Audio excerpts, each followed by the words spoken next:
This is our town. Welcome.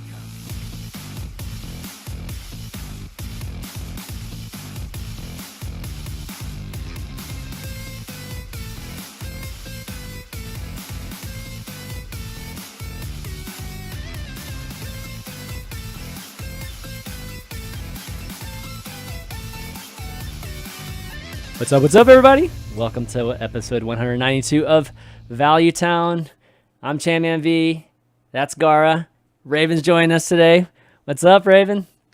Hey man, I'm good. I finally got some time off now after the crazy flurry of playoffs into champs into BlizzCon, which was me just flying back and forth between the UK and America, which was a lot of fun. But I'm home now for at least over Christmas, so I'm doing pretty good. That's good. So the whole off season being in December, does that still even exist? Because I remember a few years ago I just stopped for Hearthstone because there used to be Seed Story and all these different tournaments. Like even DreamHack was during December at some points, right? Is it still like that or no? Or are we seeing actually a break in the Hearthstone season? So I think there's a couple of tournaments that are coming up. I'm not sure if they've officially been announced, so I don't really want to say anything. Okay. But I ain't casting them. I'm staying home over Christmas, so I don't care. But there is a couple of things coming up, but it definitely dramatically quietens down because tour stops will just sort of slow down now because it's coming up to the end anyway of the seasons. There's only the last playoffs and champs to go before we move on to Worlds. So everything winds down over Christmas normally, although there's a couple of things to keep That's good. That's good. There needs to be a break, man. Can't have too much, but then again, we haven't had too much to talk about in the last couple of weeks because of this lull period before the reveals and BlizzCon. So can't wait for stuff to be announced. But in terms of the events, I think we've seen a ton of events so far. So a break would be nice. But we were just talking about something else before we get into all this Hearthstone talk. We're talking about movies and previews, and first off, Rip Stanley, just obviously huge loss there to all the comic folks, and everybody loves all the Marvel movies. But also, what was announced was a Pokemon live action, or kind of live action. It's like live action CGI-ish. First of all, whatever, whatever you call it. Anyways, Pokemon movie. All right, live action movie. All right, so your thoughts on that before we start talking Hearthstone. What do you guys think? I want to start because Raven is super excited about it. Okay. I'm dreaming about something like this that since I'm basically, I think, 6 years old or something. So basically my entire life, I was imagining as a kid, how would real life Pokemons look like? And this trailer came out of nowhere, completely out of nowhere. Nobody expected it. And the community seems to be so shocked because it looks actually good. Usually whenever they do something like this, it looks horrible. And it would be better to not do anything like that. But it looks good. Super exciting. Yeah, so similar to Gaara, I played Pokemon Red was my first. Yeah, I got a Game Boy and played Pokemon Red was my first, super early console. And I love Pokemon, but it's the fact that I used to look at. I don't know if you've seen them, but there's been artists who have done realistic Pokemon pictures of what they would look like if they were actually live animals. Really? But yeah, and I'll send you some, man. They look incredible. Some of them look scary because they're well, if this was a giant turtle, it would look fucking scary, sort of thing. But the best thing about the film confused me. The trailer was very confusing. I didn't know what to feel afterwards because Pikachu, spoiler alert, talks. And English. Not only does he talk, he's Ryan Reynolds. Okay, he's freaking Deadpool. Deadpool crossover. Man. So that part of it, I was like, oh no, what've they done? I was genuinely worried. But I watched the trailer a couple more times, so I was like, nah, this is the hypest film ever. Because not only, a big part of me doesn't care about the story of the film, but I think most people don't care about the story, to be honest. But when you see glimpses of how they've built the world, it's insane. There's a Charmander uses his tail to help his chef cook street food or whatever, and there's the Jigglypuff with a mic at a shit bar and that just stops, and you see her or him get angry, and you just this could just be the best thing ever. Charizard's there. I mean, fingers crossed. Poliwrath and Blastoise are in the film. Yeah. That's all I really want to see because Blastoise better be. He better. I need Blastoise in there. It's my favorite Pokemon. Totally. Fingers crossed. Okay, but yeah, it looks. I will say with Gaara though, it looks very funny. If you like Deadpool humor, it looks like he's got it. You see that with the Mr. Mime portion, but also like graphically, fair enough. Like it looks great. Yeah. So for me, okay, so I'm in the same boat where it's like the first time I watched the trailer, I was like, "What the fuck is this?" Yeah. Like seriously, I can't even like process this. So you have to watch it a couple more times to really get a better sense for it. So I mean, I think I'm definitely going to go see it. I think that I don't know. I think everybody's going a little too crazy over it, but for sure the animation looks cool. I definitely think like Pikachu and everybody looks. They did a really good job with the animations there. I kind of wish it did look a little more realistic. At least some of them. Pikachu's okay, but some of them I kind of wish looked a little more real. That would have been. I will say as well in trailers a lot of the time some CGI isn't 100% finished in a lot of the trailers as well, so maybe they look better. But also, like the main thing is that if this is well received, we will get more. I want more Pokemon films with great animation, like crazy stuff happening. Like I want more. So as long as this is good, even if I don't enjoy it as a film and as a story, if it leads to a single one more Pokemon film, sign me up. I'm in. Easy. Yeah. So the crazy funny thing I think will be great. I mean, it's going to be successful, crazy successful because of the style is going to be written. I just wish they didn't cast Ryan Reynolds. They should have just gotten anybody else. Like just get anybody else. They didn't have to, or just a random person that would have been better than Ryan Reynolds because it's going to be distracting. Like I know it's Ryan Reynolds. He's got one of those voices. Just know that's him. And for me as well. Every time they've given because in some remakes of some of the films and stuff, they've given Pikachu a voice. Yeah. But the voice is always kind of matched the way Pikachu says Pikachu, right? Like the kind of high pitched sort of thing. Yeah. The fact it's Ryan Reynolds, and I've heard it, now it just makes me think that there's like, the way people say you never know who you're talking to online on video games because someone who's acting like a girl could be like a big 200-pound black guy maybe I don't know, right? And all it makes me think is like little Jigglypuff with like the deepest like heaviest like manly voice now, and I'm like this is maybe ruining my Pokemon experience because this is just weird. Even Ryan Reynolds as Pikachu really threw me up. So strange. So anyway, every Pikachu in every future Pokemon movie has to have the voice of Ryan Reynolds. Yeah, they were like, my Pikachu's actually a female, and it's just still Ryan Reynolds. You'd be like, what? Oh, it'd be so funny. It's not the same. Yeah, exactly. No, but it's definitely gonna be super hyped when it comes out, and I'm sure we're gonna see some more trailers as it gets closer. But who knew that a Pokemon movie would be super successful? I mean, everybody knew Pokemon movie would be super successful. So kudos to whatever studio ended up doing it. With like Dragon Ball movies, right? Well, Dragon Ball's different. Dragon Ball's not quite as big as Pokemon, obviously, but I think it's. Really? I think the big difference is every anime that's had like a live action adaptation has always felt like it's been made on a budget. And then when you throw the Pokemon company at something, well, they ain't doing shit on a budget, are they? You know what I mean? They have like unlimited money to just say make this film. Because you look at even Full Metal Alchemist, even like Death Note as well. Like all those just feel like they've gone, well, we've got about a few $100 to make this film. Let's go. Well, it's not just that. It's not just that. They've like Death Note one. They tried to make it like serious and stuff. That's the thing about this Pokemon movie. It's like I'm happy that they're just going just full balls out, just comedy, because whenever you see those animes they're in a live action film, they're always serious and they're usually martial arts related to in some way. Some of them are.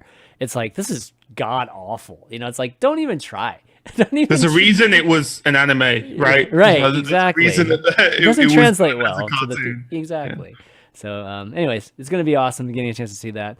But this is not a movies podcast. This is a Hearthstone podcast. So let's kind of get over to Hearthstone. We had a couple or 3 cards to be exact, released this week. A few, interviews. We had a WESG also as well over the weekend, and just a few things here and there, and a card reveal schedule too. So definitely going to talk about that. Also, we're gonna talk about the artifact event too, even though it's a Hearthstone, but really just comparing just how the event was to just a Hearthstone event, and what we kind of see in terms of maybe some parallels or even just big differences. And then at the end, going to do some Q&A, so have your questions ready. You can type them in the Twitch chat whenever we get to that point, or you can go and tweet us at ValueTownGG, and we'll definitely read those out. But this week in Hearthstone, guys, you guys do much? Like, I know, Gaara, you were playing in the artifact tournament, so I don't know how much. Didn't do too much there. Raven, how about you? You end up... I've actually been playing a lot because cool. I'm at the point now where I've gone very 50-50 in my approach at the moment. I think it's because we're pre-expansion right now. For sure. We're waiting phase. But a side chunk of me now has kind of really got interested in what seems to be the modern way to stream Hearthstone, which is a lot of the Americas players are doing, which is just co-op streaming. Co-ops, yep. It's super interesting. I was in one last night with Firebat and Admirable, then Zillet. But it's super interesting to watch, really interesting to be a part of, and just makes the game, no matter what deck you're playing or where you are on ladder, like just it gives you a different angle on the game, right? You talk about things you wouldn't think about if you were just sat on your own playing. So it's definitely cool. And I've been playing a lot of weird decks as well. I basically just try and find the strangest but successful decks and try and play them. I generally suck because some of these decks are very strange. But the one I've been playing today is another Egg Paladin list, the Mech Egg Paladin, but it hit rank 1 on NA, EU, and Asia. Real bad one. Yeah, it's a super good deck. Holy. So wow. This has had proven performance, and even with me just hashing stuff together about 10, 12 games today, I think I'm like 6-2 or 6-3, which, don't get me wrong, isn't a crazy sample size or a good set, but it's not 0-8 or anything like that, right? I am winning games and seeing how to win games, and it's not too hard. I mean, it's very powerful, I guess, is what your point is, because even if you're not like the most skilled at it, you can still win right now. Okay. Yeah, and it uses a Shrink Ray, which I think is an undervalued card right now. Maybe because Paladins are all aggro in general, but making everything just 1/1s, and then you obviously play Pyro. It's like a slightly more expensive but second quality, which isn't a bad thing when you play the control list. Yeah. Like 4 qualities in your deck seems good.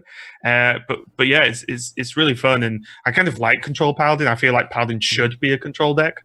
It's been a long time since we had a control, like a legit control Paladin.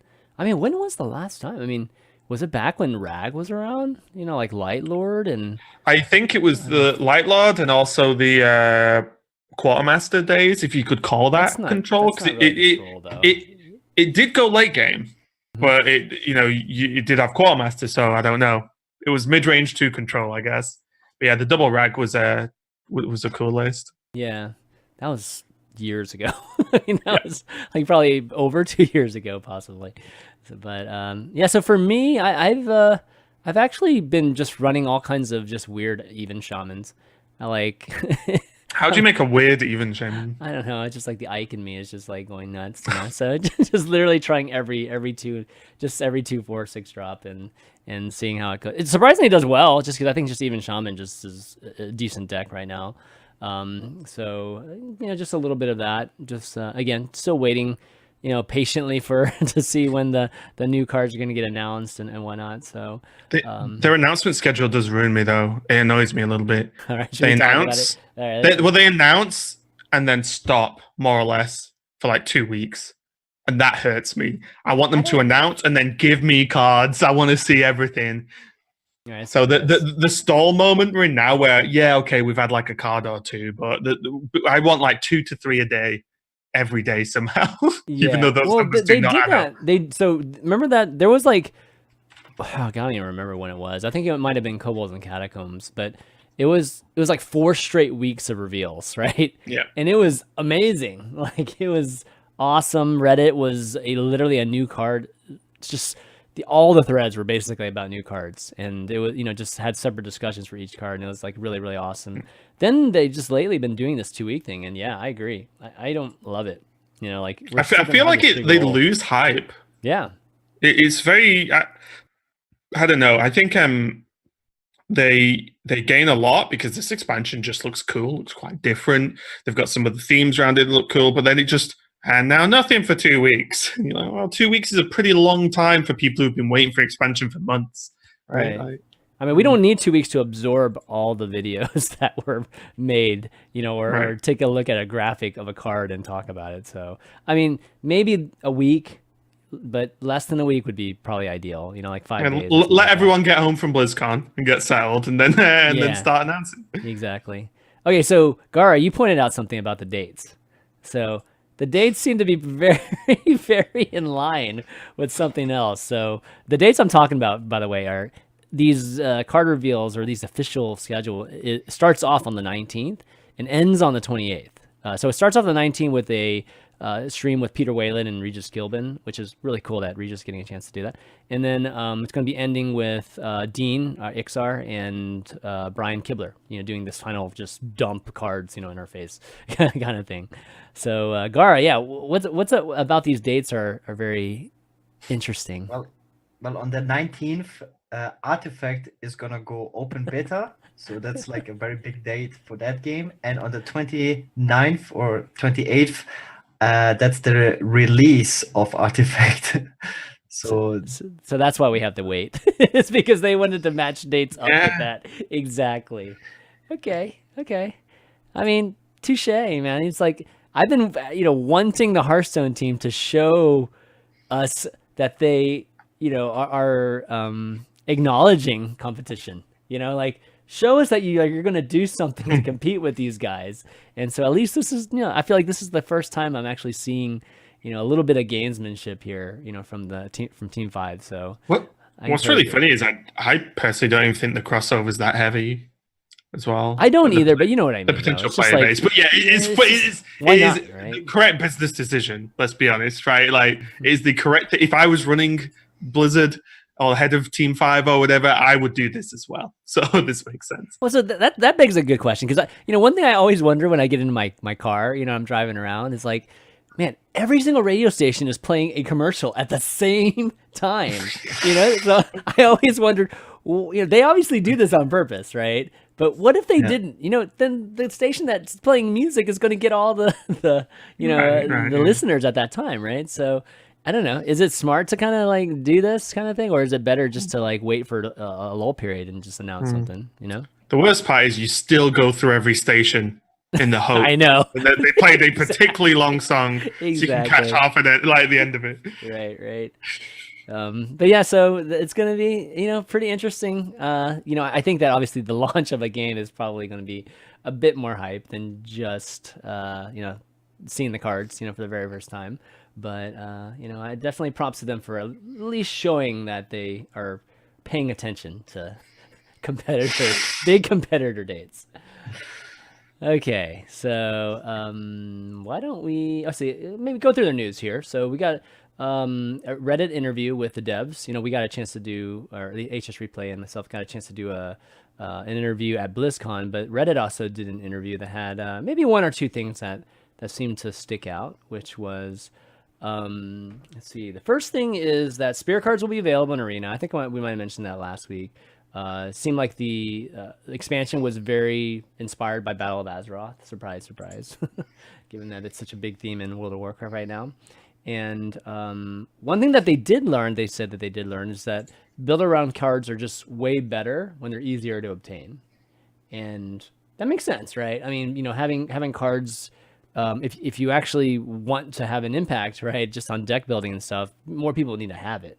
So I think that's why you're seeing like a lot more cheaper and less rare cards that are going to have a large impact. Things like the spirit cards, for instance, are rare cards, and I think they're rare cards, right? Yeah, I believe they're rare cards. They're rares, yeah. Yeah. You still have the champion that's legendary, or the Loas that are legendary, but the spirit cards, got to be Summit, right? Yeah. But the spirit cards are pretty impactful in the beginning. probably more so in the beginning than the end. So having those be very accessible, I think, is good. And then let's see, what was the last thing? Oh, the other thing is that they're not opposed to bringing back older keywords like Highlander and Cthulhu and Inspire. But lastly, they're going to be pirates. We already noticed like 1 or 2 pirates already, but they won't all be cheap though. So it's not going to be this pirate warrior type of archetype that we've seen before. Which, to be honest, like have we ever had a mid-range pirate Gaara? Like I don't think that's ever existed really. So, I mean, can it even be good?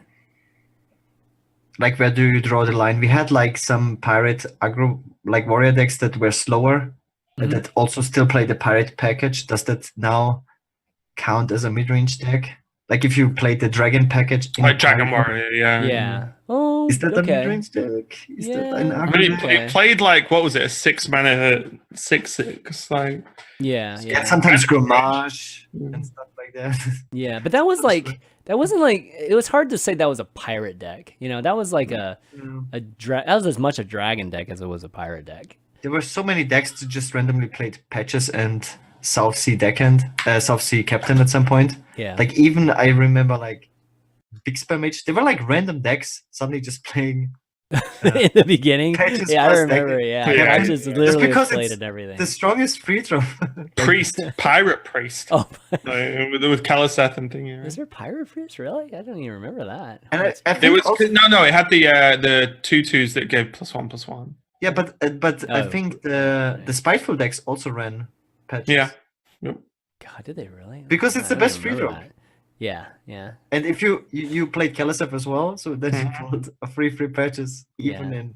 I think though, cards like the I've not learned the names yet, so I'm sorry, but the Cannon Barrage, is that what it's called? Yeah. Like cards like that make the idea that there can be later game pirates pretty interesting, or something, or later game pirate cards at least, because that's like 6 mana, right? But deal 3, then additional 3 for every pirate on the board, or every friendly pirate. Yeah. Like I'm sure that's what it does. Like that's just like a cool card as far as it makes you think about when you want to play your pirates. Maybe it's not just chuck them all down early on and hope for the best, because it's 6 mana, right? It's you've got to have a plan to stick them on the board. I think it's pretty cool. Right. So the slowest pirate we ever had was the parrot captain. Captain 7 mana. Sky Captain Krag. Was that even played in any deck? No. I think yeah. No. It was played. No, it was played at one point, like super early on. Someone may have actually put it in a deck once. Yeah, I remember that card. A lot of people thought that card was going to be a problem, and that was like the slowest pirate ever, I think, right? Now you have Rush, and like every freaking beast and its mother are like rushing now, or any mech and whatnot is rushing. So it's not as big of a deal. I mean, the whole pirate concept is also based on the whole charge meme, I think, as well. That's true. But I think they're going to change it. I think they're going to change it to this cannon. I wouldn't be surprised if we didn't see another cannon style card, because they don't want to release more charge, right? That's pretty straightforward from them now. And they don't want tons of charge cards. So I think they're going to build more synergy and have more like, you have your sort of crew of pirates, so then you gain these bonuses or something. Like Cannon Barrage, you have enough pirates to shoot each cannon, which does more damage. Things like that. I think they're going to go that way, because one good thing I could say about tribes is that I feel like they've learned a lot from pirates and murlocs and mechs, I guess, from the old days, specifically. I think they went a little bit too restrictive on mechs for Boomsday. I think they didn't make them strong enough because they were scared. But that then led to there just no one really playing mechs for most of the expansion, which is a shame. But yeah, hopefully pirates, they hit the sweet spot this time.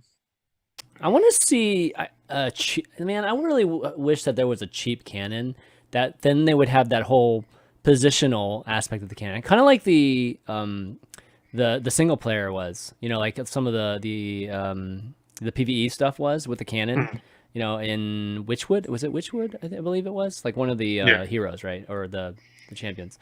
And I wish they would do that. So that, the cannon would just be cheap, so you can get it down on the board, because you're obviously going to pay a price, like having to get value from the cannon.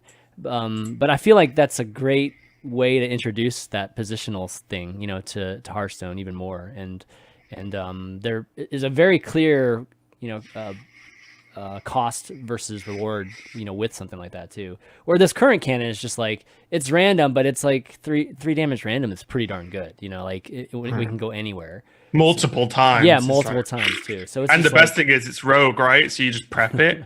Right. Like we were joking about even rogue. So you get your dagger on 1, you play the 2/2 on 2, swing on 3. Swing, and then swing on 3 to get 4 pirates. Then prep barrage for 4 times 3 damage with the pirates on board too. Like stuff like that is just something already you could do. Yeah. I don't know. I'd like a pirate ship, like a 0/5 for 2, and then it deals X damage a turn based on how many pirates are there to like man the ship. Like stuff like that would be kind of. We cool. need a water board, is what we need. Screw this land stuff. we need an actual board that's completely aquatic. That would be amazing. And Murlocs get plus something in them. Oh my god! You want to go full Yu-Gi-Oh on this game? Just break it. Well, now we're in a graveyard, so all my zombies get plus 1 million damage. I win. Exactly. That'd be amazing. That's like a great YouTube channel that I watched. I forgot the name of it. Which features the best custom-made cards from the community, and there's really some great design cards, and I wish crackers. Oh, really? Some very cool ideas from the community. Yeah, like they basically pick all the best ones and the most realistic ones, and like the latest video has already cards featured with the new mechanics, like overkill mechanic. There's like a card that inflicts damage to yourself. Warlock has like a lot of cards like Flame Imp that does damage to yourself. And there's like one card that has like 5 damage that deals to yourself, right? And Overkill summon Jaraxxus. And that's actually so cool.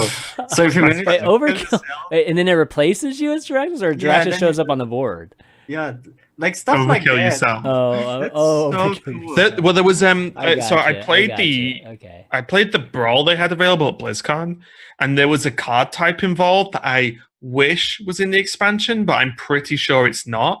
But they were shrines. Yeah. And at the start of every game, your class, you started with a shrine, and this is the bit where it's busted, right? So you start with this shrine on the board, and they're all different for each class. So the warrior one was a 0/8, and its attack was equal to your armor. And you played stuff like Bring It On. So you bang 10/8.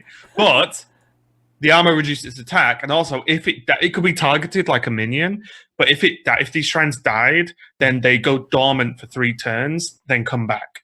Right? Wow. Okay. You can kill it, and then it takes up a space and does nothing for 3 turns, which right? And like I said, if it was in the actual game, it should probably cost mana and not start on the board because that's OP. Yeah. But like the Warlock one was any damage dealt to yourself on your turn is dealt to your opponent instead. So Crystallizer was in the deck and stuff. So just 1 mana, 1/3, deal 5 to your opponent. Spirit Bomb, deal 4, deal 4.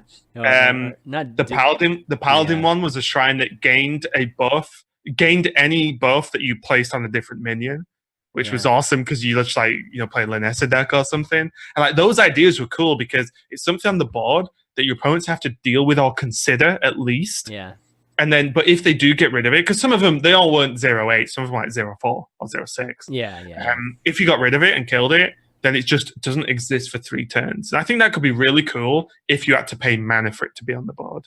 Yeah, then like that, it's a kind of a cool objective style gameplay, right? Which we are going to see, right? Shrines and the shrine and all that stuff. So, in the PvE stuff is coming up. That's going to be fun. It's going to be fun. Okay, well, let's see. Another bit of news here we got is WESG. So, surprise.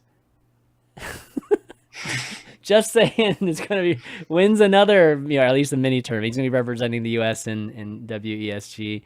But, just shows that he's the best player in the world right now. And he just definitely keeps on rolling. When is WSG? When is the final tournament? Do you know? This tournament sneaks up on me like literally every single year. So, I know nothing about it until it actually happens. It genuinely is one of the most poorly organized, advertised, and run tournaments I've ever seen. With the biggest prize pool. With the biggest prize pool. I think it's the second biggest prize pool in like the world. Maybe apart from Chinese tournaments, sorry. But like in the general scene, second biggest prize pool, right? And it's for so many different games. It should be huge. and yet they, for example, the qualifiers were done by community casters. Basically, most of the qualifiers were done by volunteers. There's the word I was looking for. And I'm not saying that they're bad by any means, but you know, look at the prize pool and look at the rest of it, and also the website 2018 WSG. You click on results and it links to the 2017 results. So no one can really say who won what apart from the people who won them. And saying, because we know saying. I mean, there's a bunch more too. Like you represent, you know, their regions and their countries. Well, I do know Justine won the female Americas, I believe. Yeah, that was cool. Yeah, Justine won that one. But honestly, outside of that, it's my bloody job to know. This is the worst part. Me too. I couldn't tell you who's doing well apart from saying. I actually don't know. I tried to find it and couldn't. Yeah. So, I mean, I will say it's not all over yet. Like some of the European countries and stuff are still playing, so there's still bits going on. So it's not finished, but they make it hard, and they shouldn't. Like it annoys me. People didn't even know about the qualifiers. The players didn't even know where to sign up, and it's like, with no players, there's no tournament. What's going on? You were going to play in it, right, Gar? Yeah, but then it ended up being on the same day as the Artifact Preview tournament. And this is like the only qualifier I'm looking for, like for the entire year, because it's like the second biggest prize pool. You play one qualifier for every region, for every country. There's only one qualifier, and only first place advances. It's the same with Fino, right? Fino didn't play and played in the Artifact tournament. And it's like the thing is as well, like you, Fino, these are people that can qualify.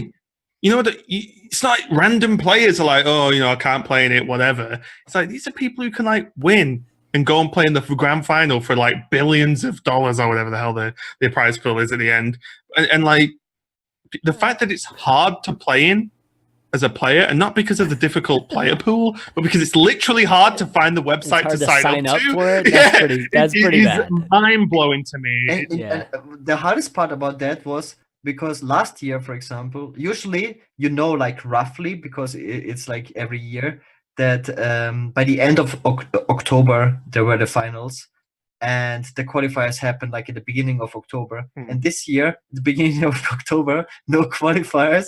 So nobody knew who to even ask. Like, when are the European qualifiers? There's like no announcement. So what you're saying? What you're saying is saying just one because he was the only participant, basically. 10,000 free, $10,000. I mean, but honestly, that's one of the more serious issues with the female tournaments they run for every game. There've been regions or countries, or you know, however they name the splits, that like 2 people have turned up, or 1 person's turned up to play, auto qualify. And like that's obviously more of a problem because there's just less female competitors that actually sign up for these tournaments. But why is there less? Because no one knows. Yeah, exactly. No one literally knows this is happening. Because I'm not being funny. You can't be an event organizer and not have your sign up be just blasted. You know? Yeah, if you could say to someone, say you know, someone who just plays Hearthstone, they try and do well on ladder, they follow the scene a bit. You say, look, if you just sign up to this, you've got like a 20% chance of winning money and going to China or wherever it's held. You know what I mean? It's like, of course you are. You're going to spend that time and figure it out, right? Just sign up. Yeah. That maybe this is the new type of tournament now in Hearthstone. It's the challenge is actually doing the diligence of how to sign up, and if you can get past that, then you're halfway there. That's because it makes me look bad as well. Because I'm supposed to know who's winning what, who's playing in what, when are these and like it's so hard to find out. Dude, if you look at some of the HCT qualifiers, there was a big part of the like entering the tournament and was clicking. Yeah, signing up within the first 2 minutes when it shows up. It's like buying BlizzCon tickets or something. Yeah, pretty crazy. Yeah. Okay, well, why don't we move into talking about the new cards? So 3 cards were announced this week, and only 1 class card this time, just a warrior card, and then 2, neutral cards here. But we start off with the warrior, which is a 6 mana rare spell, heavy metal. I like the kind of pun there. And summon a random minion with cost equal to your armor, so up to 10. So it's got this kind of type of effect, which is Obviously, a card that I've loved to try to play, many times in the past when trying to play Recruit Warrior or any of those things, especially when Yep first came out, but hasn't been good since. So I haven't actually revisited Yep since then. But what do you guys think about this standalone as a spell? And it's a rare card too, so it's not like that rare. It's not that. It's pretty common if you want to actually play a couple of them. So. It's a common rare card. Common rare legend. No, yeah, exactly. So what do you guys think as a spell? Is this going to work at all or no? Like, if you could play this in Baku Warrior, I think this would be probably playable. But the biggest issue is that this is an even card, and Warrior doesn't actually have any more that many ways to generate armor except you play Baku Warrior. And so I'm not too sure that this will be too playable. Like, this would be an insane card if you would get like a 8+ mana cost minion on turn 6. But it seems in a realistic scenario very, very difficult to get that much armor once you get to play this card for 6 mana. So I don't think. Hey, move your mic a little closer, man. It's being a little weirdo again. There you go. Funnily enough, like there is something to consider of Even Warrior when you can play Armor Smith, you can play Bring It On, you can play this, you can play Yip if you want to really run with the theme. So and squeezing in 2 armor every turn, it's not as good as just 2 mana gain 4, of course. But maybe you could still run cards like oh my god, 2 mana Whirlwind Repeat Echo. What's it called? Two mana Echo Warpath. Warpath. Yeah. God, wow! It's been a while since I talked about a card of Warrior that wasn't odd. So you can play Warpath. There's Armor Smith. There are cards. I think my worry is it's been so long since Warriors really needed minions for anything that.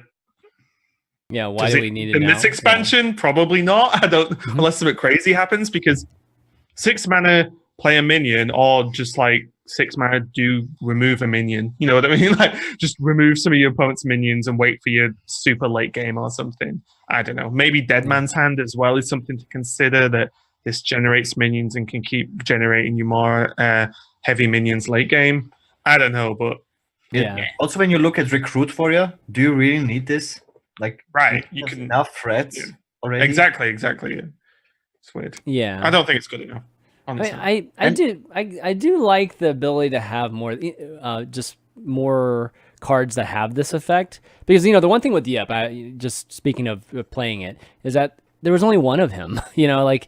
And it was such a major part. It was supposed to be the late game card, for Warrior at the time, and I was like, I wish I had another one of these, just to kind of maybe fill out a big Warrior type of deck. So having this, it kind of feels like it might be something. Like it feels like playing a big priest, with one of those kind of the 6 manas, summon something, right? That's 5/5 or whatever. It feels like Warrior could have something like that, for a big Warrior. But there's definitely something to be said for redundancy in a deck, right? Yeah, like you want more of the same thing in general. Sure. Yeah. Ironheart. Actually, somebody mentioned Ironheart too. Yeah, Ironheart's really cheap, and you can at least get some decent value immediately, right? But it's like a 1 mana card, right? So you would need to play like a control. The issue with like Control Warrior is just the early game. It's like if you care about your armor, or retaining armor, that's tough, right? Because you either have cards that just like remove the board and remove your armor, or you're just getting hit. So it's definitely really tricky to balance that. Crystallizers, let's go. Crystallizers, yeah. Okay, so next thing we got here is Ticket Scalper. It's a pirate, like we were mentioning before, but there's gonna be more pirates in this expansion. 4 mana, 5/3, and it's a common card. So overkill, draw 2 cards. Wow, that's pretty hard to. I guess it's probably gonna die and get 2 cards. Basically, it's generally. What I couldn't see or find out yet is if the opponent trades stuff into your guy. Only on your turn. It's only on your turn. Right. Yeah. Because you have to attack. Is the way overkill works. Yeah. So it's not so good. No. Well, I think like no.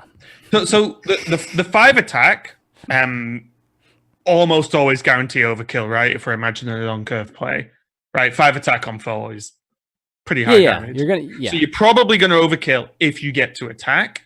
And then if you get to attack, the card to me is insane, right? You play Pirate deck and you get to kill a thing and draw 2 cards. Like, that feels strong. The biggest question, of course, is does it ever live? And that all depends on other Pirate cards. Like, South Sea Captain, if that's stuck to the board, then that makes it 6/4. Then that's suddenly a very powerful 6/4 overkill draw 2. Like, that's very powerful. But it is, as with a lot of judging a lot of single tribe cards, it's respective of what happens, right? It shouldn't have been a 5/3 though. It should definitely not have had 3 health. Like I would have taken a 4/4. I would have, it would have made more sense to even have that choice. As a 5/3, you're gonna get traded with like most of the 3 drops. It would have to have 3 though, right? If it had 4, if it was a 4/4, it would just be too strong. Because it would be a 4-mana 4/4, draw 2 cards. I was first skeptical about this card, right? Because it looks bad. But if you play this in a new Pirate curve deck, right? And you play South Sea Captain, and South Sea Captain sticks for whatever reason, just because the opponent runs out of removal, you coin out a Hedge Tillager or Hedge Thug that has to be killed, and you have a Captain. And then you play this guy afterwards, then it's suddenly a 6/4. Gaara does not listen to me because that's word for word what I just said. Oh, really? Yes, I literally said that exact sentence about 30 seconds ago, and you were like, "Nah, it's bad. It's bad." And now I'll say it with an accent. It's just because it's your English accent, man. It's like I was thinking about when is this guy good? I was saying. Okay, all right. That's funny. Okay, yeah, but so buffing it at 1/1, Kelazeth or not Kelazeth, whatever. But another thing is that we know as a fact there will not be patches, right? People were joking about this, but there's no way they will. No, I hope there's patches, but it's just nothing like what it was. It was just a meme card. It's just like a 0/1 dies at the end of your turn, pulls out if you play a Pirate. I'd love it. It just appears on the board, then just dies and then goes away. But for this to come back, I feel like we need a very powerful, maybe not patches, but Buccaneer. Something like Buccaneer. That would probably be enough to. You need to control them, or a weapon, for example. You can kill their drop and play a 4. Yeah, but okay, so yeah, I mean that I think that all those things would be good. It's kind of, but circling back to this, right? It's like, I mean, I still don't think it's going to be. I think for me, the shining light is the 5 attack will overkill something. Almost certainly, because that's a very high attack. And drawing 2 cards is very powerful. Wait, but if he dies, that doesn't matter, right? If you he can die. He can die. As long as you kill, you're attacking. As long as you're attacking. Drawing could, like, if you ever get this effect, drawing 2 cards is insane. That's what I'm saying. Like, the effect is very, very powerful. It is great, but it just all depends on, like, whether this card is played or not. Depends on how, like, what percent of the time it's going to trigger. Yes. Right. Like, it feels like this card is really missing like Rush or something. Well, that'd be too Rush would easy. be OP. Come on, that's like guaranteed. It feels like you look at the card. If it was Rush, it would have to be a 3/3. It would be broken. It would have to be like a 3/3. I would run it in every single deck if it had Rush. I don't know something. Screw Pirates. I'll just play it as a card. I would literally play this in every single deck if it had Rush. I know, it feels just incomplete. I don't know. Because it is supposed to be an aggressive card, but it's not. It's kind of like a good magma. This isn't even limited to 2 cards. You have to remember that. It could actually be 4 cards. It could be, I mean, it could be a ton of it. That's why it definitely shouldn't be Rush or Charge. But I don't know.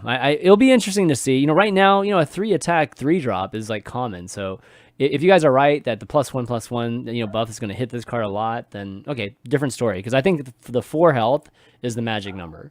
If you can get to 4 health, then we're talking, like 50, maybe even higher than 50% chance that that it can stick, and and it really will impact your opponent's play like by a lot. Forget the two cards; it's going to affect what they put on the board, right? Yeah. No more silver. They have to kill it.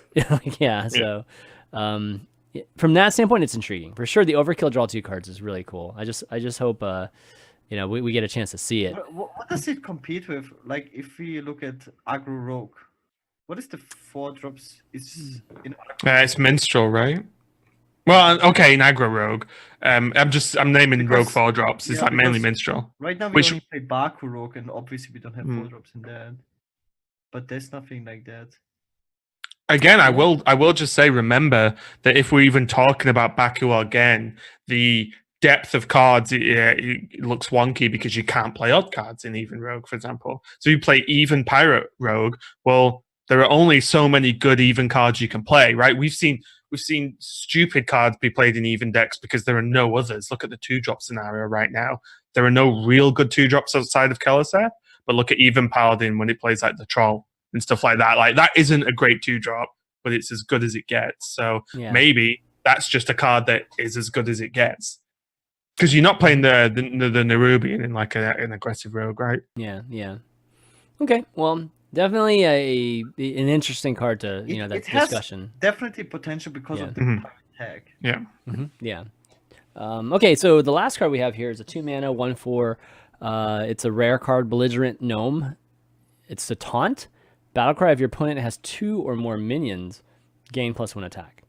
So kind of resembles Wormrest, just back in the day, just the dragons, if those of you that were playing Hearthstone back then. But I think that you don't actually get the benefits from this until like you're at a disadvantage on the board, right? Or at least it's kind of, I feel like it's meant to do that. It's meant to be buffed whenever you're potentially in danger on the board.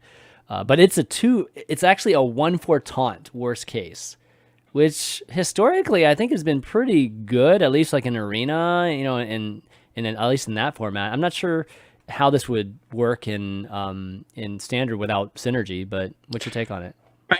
I think so one of the problems with Wormrest was that it gained taunt from its battle cry and not naturally.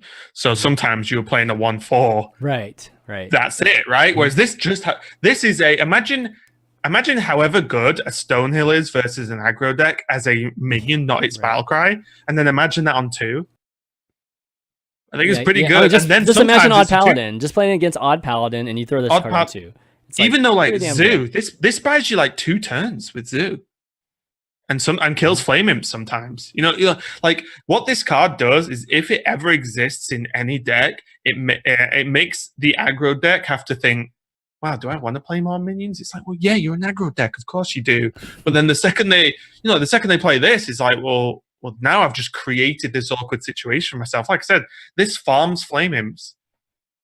This farms Zoo early minions, right, pretty well. And that's just one of them. Never mind you turn 1 or turn 3 plays to follow up with. Like, I think this is just good, mainly because it has worst case scenario, a taunt applied to it no matter what. It's not battlecry dependent. Well, it's a taunt plus you have 4 health. I mean, the 4 health is It's awesome at 2 mana. So it's a Stonehill on 2, which sometimes you ain't playing the Stonehill for that discover. You're playing a Stonehill to put something in the way of you not dying soon. Right. Even late game, it's a 1/4 taunt. 4 health is hard to just clear off easily, like we discussed about the ticket scalper, right? Yeah.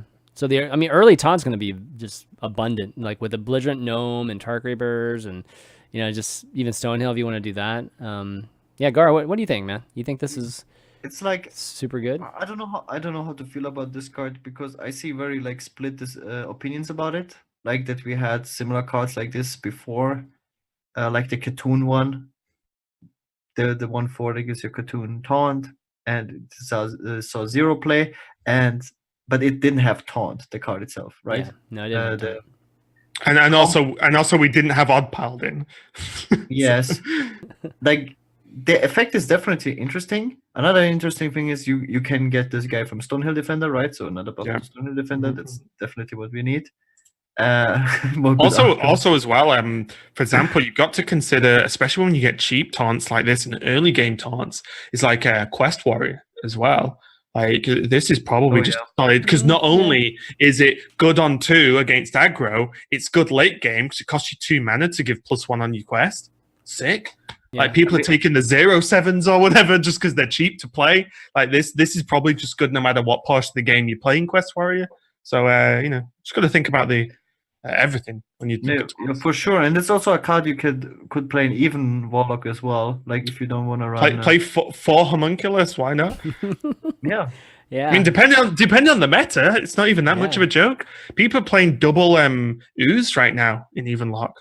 Like play one of these instead, right? True. Yeah, you really have to think about, okay, like 1/4 is not super horrible, like you said, but sometimes you will have the 2/4.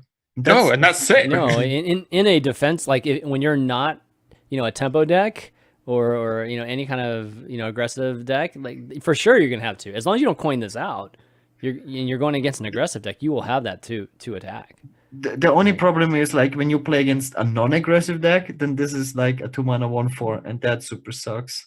So and then it will come down to like how much does that hurt you? Yeah, it does. But then also as well, depending on your own deck, it could could almost do a job of Tar Creeper, where we might see it in. Look at this in Taunt Token Druid, right? Like it still might not be bad in terms of defending aggressive pushes, for example. Like Tar Creeper is also bad against control decks, but it also defends the rest of your board quite well. So I don't know. I feel like with that point, that's no different than any kind of removal card, or it's worthless. Brawl's worthless against other control decks. So I don't know. For this, as an aggro type of mechanism or a mechanic or just a card, I feel like this is a better way to kind of fight aggro instead of things like spreading plague. Like I definitely want to see more of these type of cards and have aggro decks have the ability to maybe receive some other types of mechanics or whatnot to maybe up the power just a tiny bit. But whenever we can't do anything until like late mana or whatnot, then aggro is always going to have to be the same exact power level forever. And but like I think we will definitely see this card in a deck like Quest Warrior, because it's got synergy. Because you play a quest turn 1, you will be already behind versus aggro, and this brings you kind of like immediately back. Because and also, like I said, even late game you draw it. If you've still not done the quest, it's just a cheap quest tick. And also, again, worst, you can use it for stuff like brawls. I mean, is this things like that? It's just I think this card in Quest Warrior is just good at every single point of the game. Better in certain, of course. Also from Stonehill Defender to have like cheap taunts, just to spam. This isn't a quest rogue thing, is it? Probably not. I think Wax Elemental just does a better job, right? That's a good point. I think so, yeah. Not that I'm a quest rogue expert by any means, but so another interesting card, and it's not a class card either, and it's pretty easy to get. So I think this one will be much more played than the Ticket Scalper. At least we'll probably see this one a lot more. I think this will be just an easy card for people to just throw in a deck early on, right? Yeah. It's like, do I want a 2-mana 2/4 taunt in my deck? Yes. Like you're done. It'll at least like Gaara said, maybe people try it in Evenlock, maybe people try it in Quest Warrior. It's just you can see the benefits very clearly with this card, whereas the Scalper and Heavy Metal are a bit like, maybe. Whereas this is just like, well, it just does what it does, right? And those things. It's pretty good in Shaman too, actually. Especially if you get the Flame Tongues down next to it. Yeah. Okay. Well, anyways, that's 3 cards. We're gonna get a bunch of more. We're gonna have a ton more cards in next week. So it'll be, hopefully we will. Maybe toward the latter end of the week we'll get a bunch more. So you can expect more cards next week, guys. But those cards, by the way, were in the raunchy videos. That are I guess official Hearthstone videos from the team. So definitely check those out if you haven't seen them, because they're super great. And I love how they're revealing the cards too. Like that one card was like flew into his face, and then he like looks at it or whatever. It's they're super creative over there. So good job. Was it in the last expansion? I mean, like no, the last videos, like the last video. Yeah, the videos where they're revealing some of these cards. It's like really funny to see how they're really funny. Yeah. Okay, well, let's move on to artifact event. All right, so this is going to be an interesting discussion, given that Gaara competed in it, and obviously Gaara's a big fan of artifact. Just as you guys have listened to the show, spoilers. Know that. Raven seems to be on the opposite faction here, which is going to be very interesting. And I fall, between the two of them, but I would say I fall a little bit closer to, where Raven is, just like favoring Hearthstone a little bit. So, haters. Yeah, haters. Okay, let's talk about the event. So the pre-reveal event, the event that BTS had this past weekend. had a lot of the big names, all the good players, just in this this closed beta stage, right, of where they were. So a lot of people that don't know, Valve's been holding like these tournaments for a lot of a closed beta folks, just so they can test like the tournament, just whatever their esports format's going to be.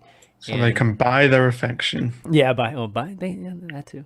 But so they've been, there's been players that have gotten good at the game, just like even early on. And, Gaara even mentioned, being a little bit late to the party, but obviously catching up as quickly as possible. So we had all the best players basically playing in this tournament. And, BTS had the whole, couch and, analyst type of setup, and live coach was there, Hyped was there, Savitz was there, and, tried to really set up this kind of professional scenario. So that's why it's worth talking about just on Value Town, is because, this is the first time we're seeing an actual Artifact event done, in a professional way. And, seeing the game from a spectator standpoint, for the first time. And I think it's good to talk about. So let's start off with you, Gar. As a player, like how was the tournament, run and everything? Like, was it super smooth on your end?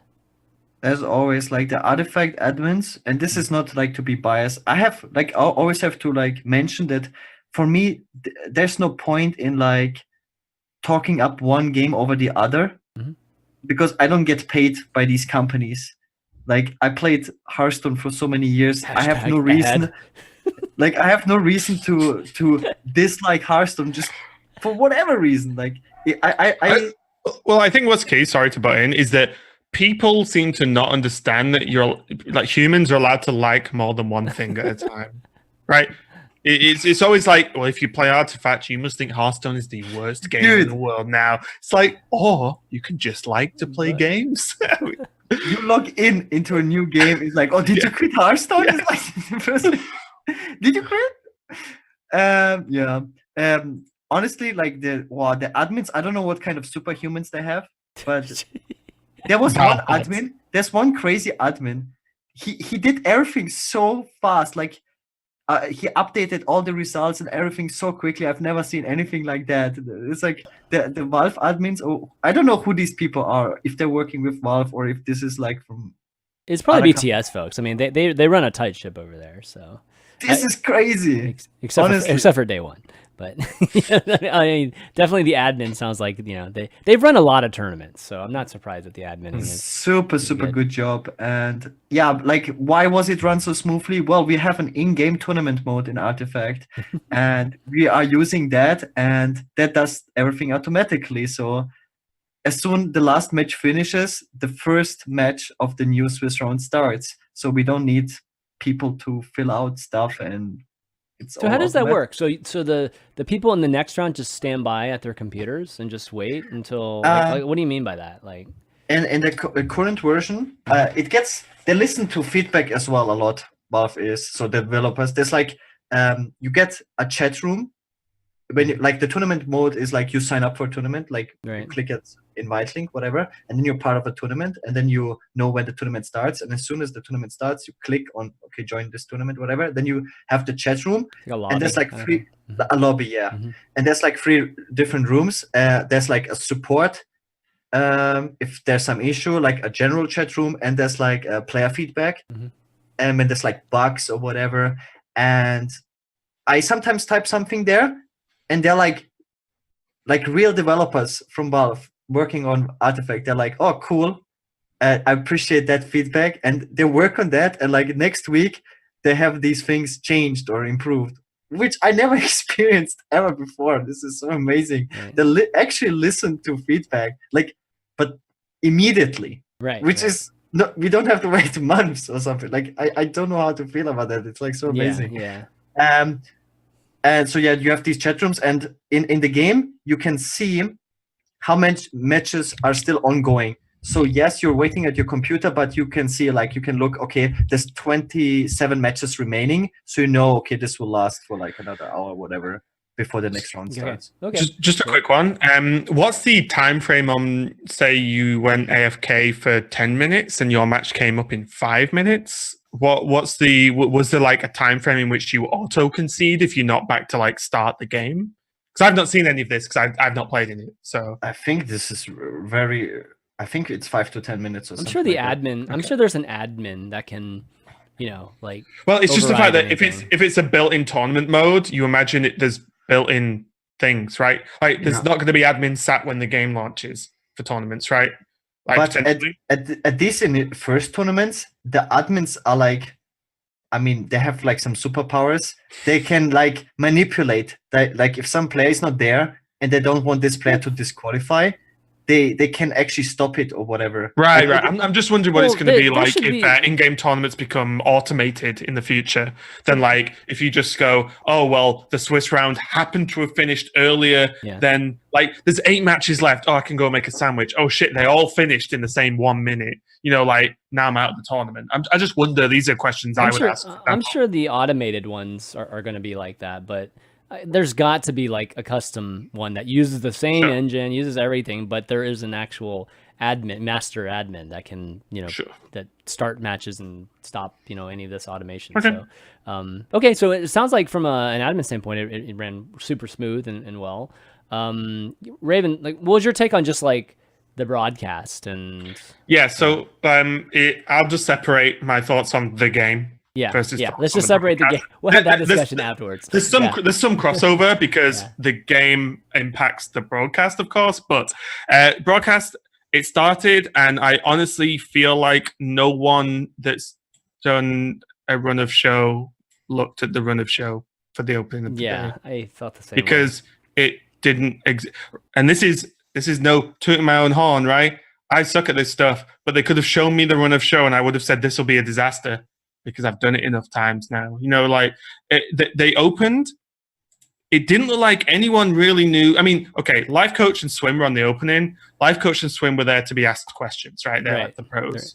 So this does not include them per se. They were just there to like talk when they're talking. Be pros, be analysts. Yeah, exactly. They're just like guests.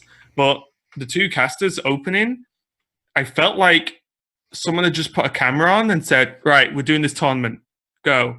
Like I feel like they either hadn't rehearsed, there was no run of show, there was no plan as to what the opening should be, and it literally turned into I want to say an hour to an hour and a half of let's fill time, and they filled it in very odd ways. They literally said at one point, "Well, we've got half an hour to fill, so how was your Korean barbecue last night, Swim?" And I was like, this isn't even funny. I'm not even laughing. You know what I mean? Like, they should have just started the broadcast like a lot later. Yeah. But then also there were questions where, I mean, me and some of the other casters were talking a lot about this because this interests us from a professional perspective, of course. We're not like crapping on Artifact. We're looking at a broadcast of a game, a card game, most importantly, and judging it. But it was just like the whole opening, apart from one very short video, had no graphics support at all. It was 4 people talking, and they were talking about things, right? Oh, so heroes, they have 3 item slots that they can put items in. Why couldn't they have just brought up a picture of one of the heroes so we can see it? Like, that isn't... it's not... people have never seen this game before. Their audience have never seen the game, and they didn't do things like give any visual aids to the people on the desk to help. Instead, they said, here's an hour and a half, talk. Yeah, let's... It's like... To be fair, to be fair, I don't think BTS has ever run a Hearthstone or any kind of digital game. Could they not have just asked someone who has? I know. I'm just kind of throwing it out there. Okay, so I don't think they've ever done that. I mean, I think this is like their first venture into even just the space. Card game and stuff. Yeah, so definitely going to be growing pains to this, and given that they obviously threw this tournament to have super hype because it's like the first tournament. Yes, they should have spent much more time being diligent about what people expect, and even just look at Hearthstone broadcasts and see what to do there. Right? They could have, and Hearthstone is no one's done Hearthstone perfectly. I just because I was there in the very beginning, dude. Unlike Gaara, Blizzard do pay me, so clearly I'm biased. I'm literally wearing a Blizzard shirt, but anyway, Hearthstone doesn't do it perfectly at all. There's always things we want to improve. Everyone wants to improve on, but they could have just mimicked anything and it would have been better, right? Like it just would have been at least some level of better. I know this would be great for you, Gaara, and for a lot of other players. The tournament was a 128-person Swiss. I don't know if that's the correct way to do a launch tournament. Yeah, the players are very happy, but the viewers are confused. Don't know why they sat around waiting for the matches to finish. Don't know what's going on. They have to explain Swiss 50 times. Like, especially because I imagine would have been good. Yeah, exactly. Yeah, they had 4 players there that they followed, but then you're wondering why they're not looking at some players. Like, why aren't the 4 players playing each other? Like people will think to a certain extent, because I imagine as well they expect a certain portion of viewership to be Dota players and not Hearthstone players or Magic players. So they need to introduce like things like Swiss and why they exist. But I think for a launch tournament, Invitational would have been significantly better received for the viewers. Obviously, the players would love it because they could play in a 128-man Swiss. Perfect. But yeah, like, I don't know. Strange. I think that your last point there where, you point out like maybe the broadcasts seem to be geared more for Dota 2 players. I think that's probably one of the biggest things. Like BTS comes from the Dota 2 community. Like they're rooted in there. They came from there. Obviously, they're doing a lot of other different games and genres now. But in the root of all of it is still Dota 2. So I feel like even just like the podcast and things like that are coming from a Dota 2 perspective more than it is coming from, say, a Hearthstone perspective. So we'll just give a shout out as well, because it sounds like I'm obliterating this tournament. But like Hotbid came in and saved the day. Like Hotbid did. I expect Hotbid's been around for a very, very long time.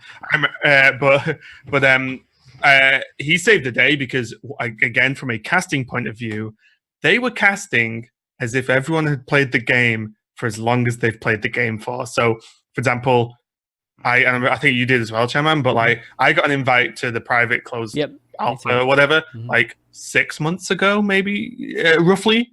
So like there are people like Life Coach, like Hyped, so on, that have been playing for 6 months. None of the viewers have, right? Yeah. And the casters were talking and casting as if everyone knew what they meant. Well, no one knew what they meant. It's a new game. You cannot just be like, oh yes, you're just going to pass on this turn, go to the shop, buy this item. Obviously, it's like, no, it's not obvious to buy this item. What does that item even do? Nobody knows. You know what's funny is that Toast and oh god, was it Crip or was it? I forget. It was Toast and somebody else. Basically had educational streams on the artifact cards happening during the tournament, and people were like saying how much they appreciated that. Crip and Toast basically were doing it. So I mean, I think the broadcast was missing that. Hotbit definitely, I think rescue it. It's his job, so it was, he needed to rescue it. I mean, he's creative director over there, so he better be rescuing it. It kind of reminded me of like when Frodan rescued, one of those Red Bull tournaments like way back when. I remember exactly which one. Exactly. Same thing basically. Hotbit basically did that. This is also such an interesting topic for me for a new game launch. How casters get into a new game. Like for example, like you mentioned, for that game, for that specific tournament, you really needed like good dump casters. That shit down. Yeah, but how do you get like the first artifact casters? Like there were no tournaments before. What are you talking about? Definitely Slacks could have done. I mean, these people have been playing the game. Like they have podcasts. Slacks does a podcast. Like Hotbit does a podcast. I mean, they all have been talking about Artifact for months now.